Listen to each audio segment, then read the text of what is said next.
Have you ever heard someone say, just pull it from the warehouse? Or maybe you hear them say, we need to build better models. And thought, what's a warehouse? What's a model?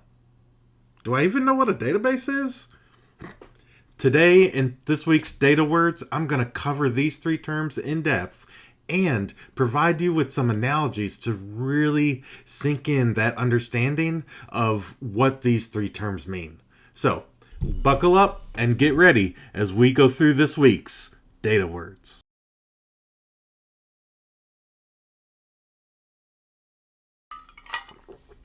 All right, let's start with a data warehouse. A data warehouse is a centralized system that holds structured, cleaned, query optimized data for analysis and reporting. It's not meant for live transactions. Those are transactional databases. We'll cover the difference between OLAP and OLTP in another video. But data warehouses are really built for answering questions, the big questions that your business needs to understand quickly to make agile decisions. So, things like, what were our sales last month? And how many new customers are we bringing in on average? Maybe what's our year over year trend by region and maybe even by locality? Now, these things are things that we get from our data warehouse, right? It's not where real time operations happen. It's really where the numbers get crunched and where you get your insights that help to drive some of the actions and decisions that your business makes. So here's an analogy. Think of a data warehouse like a huge library. Everything is cataloged, structured, and organized by subject. We talked about data marts last week, and I used a similar analogy, and this is why. You're not writing books here. You are reading them. And when someone wants to do research, they come to the library. So when somebody's looking for an answer to a business question, their library is their data warehouse for their business. Warehouses are really where you store your cleaned ETL, right? Or ETL, and it's where all of that data lands, right? After it's been extracted from those sources, transformed a little bit, and cleaned, and then it lands in your data warehouse. In some cases, you may be using ELT, and again, that was another concept that we covered in a previous video. But you're not trying to run an operational app from this data, right? It is for analytics, it is for machine learning, it is for crunching numbers. It is not for transactional processing. When you think about transactional processing, you're thinking about like point of sale systems, right? Or ERP systems. Those are separate from your data warehouse and should be. But again, don't try to run operations from your data warehouse. It's not optimized for that. So here we're getting ready to walk into our second data word.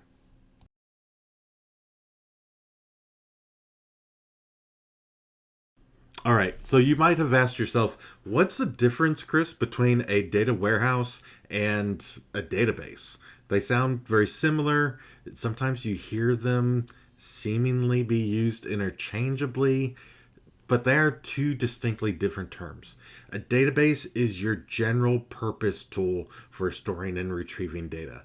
And it's really the workhorse behind the applications that get used, whether that be an ERP system or a point of sale system or your Salesforce system. There are databases that sit behind those applications that store and manage all the transactional data that occur in those systems, right? It's actually the source of a lot of our ETL and ELT pipelines and where the data comes from for our data warehouse. So, a lot of the things that occur in a database are things like transactions. Again, when you have a sales transaction, when you have an invoice transaction, those things get stored into a database. that data gets stored in a database. Updates to those records sometimes. Think your HR systems. They're commonly called HRIS systems, right? And so your employee changes their last name. They get married, change their last name, or divorced and change their last name, and that needs to be updated in the HR systems. And then sometimes a employee or a customer leaves your business, and so they need to be deleted or purged from your systems, because there's a lot of rules, especially with GDPR, that you need to make sure that you're properly accounting for deletes. And all of this happens in real time in your database. Now, every time you log in, every time you pull up an account, every purchase in a e-commerce system, all of that data is being stored in a database somewhere. It's hitting a transactional OLTP database, online transactional processing database. So here's the analogy for this one. Think of your database as a filing cabinet. So different than the library analogy, you're looking at a filing cabinet. And you've got drawers for each department, folders for each employee, and tabs to keep things neat and organized. It's quick to access, and it's easy to find things, and it's easy and quick to update individual records. But it's really not optimized for reading every file in the building, right? That's your cart catalog for your library. So, business tip here: databases power your business applications, data warehouses power your analytics. And so they analyze what happened in those database apps.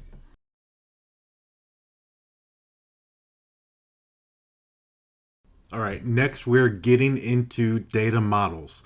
So let's talk about this. This is one of the most misunderstood concepts in data engineering.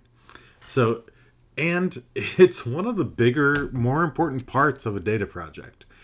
A data model is really your blueprint that explains how your data is going to be structured. Think of a data model like an architectural drawing, right? Of maybe a house or a building. And before you lay the first brick, before you dig the first footer, you need to know certain things about how that building's going to be built, right? You need to know where the walls are going to go. You need to understand what the dimensions of the building are going to be. You definitely need to know where the plumbing is going to come into the building and where the waste is going to go out of the building, and where the load bearing structures are going to be. These are similar concepts you have to understand when you're data modeling. You need to understand how your data is going to flow into the system. Are you going to use staging tables? Is it going to be raw data in a bronze layer? What is that going to look like? How are you going to transform it? So, your waste, what the waste that occurs when you're doing your transformation, are you going to keep that somewhere else? Or are you going to get rid of it? Or are you just going to dump the data that's not needed? What are you going to do with those things? Those are important things to plan out as you're doing your data modeling. Where are you going to store that data? How are you going to store that data? If you don't model well at the beginning, then your system is really going to start to collapse under its own weight as it continues to scale, right? I've worked with companies that have really kind of glazed over or completely skipped this modeling piece and maybe just ingested as one big table, which is just, in my opinion, not a great architectural design. Companies want to move fast. There's a lot of pressure to get a report out, and people glaze over and kind of skip over that modeling piece. But it's extremely important, especially as your data scales. And these companies, they end up, spending months trying to fix bad relationships, trying to fix, circular joins, trying to fix all kinds of modeling errors because things weren't normalized appropriately. Dimensions weren't planned out. Facts weren't planned out. And trust me, you're either going to pay for it now and do it right, or you're going to pay for it down the line exponentially. So please do it now. But data modeling is essential. It's absolutely essential. A good data model means that you're going to be able to process queries faster. You're going to be able to run reports quicker. You're going to have less user issues because they're not waiting. There's not as much latency. You're going to have fewer bugs, and you're going to be able to more easily hand off projects to other data engineers or data analysts that are picking up your data model to do reporting. So it's super important to not only think out and plan your data modeling, but also be sure that you're documenting it as well.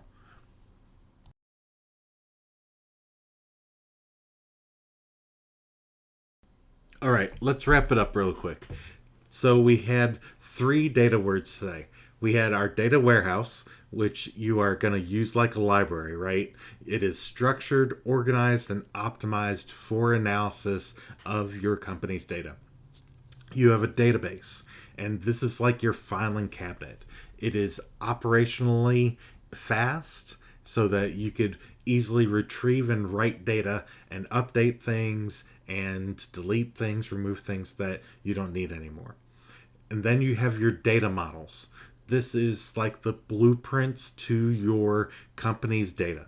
These are your structured building. This is the structure and the relationships that hold all of the data together. These terms really get tossed around a lot in data engineering and in the data world really overall. And they're really almost feel interchangeable if you're hearing them out of context and you don't understand what the meanings are behind them. But now you have a better, more foundational understanding of them, and you could jump into those conversations. So if you are planning on building data systems or explaining them to others, hopefully this and these analogies will help you in those conversations. Now it's your turn. Drop a comment below and let me know which one of these 3 confused you the most at the beginning of the session and you have a better understanding of now. In addition, if you have other analogies that you've used for these terms, I'd love to hear them. I love hearing additional analogies and different ways that people have explained things. So be sure to let me know. I'll talk to you next time.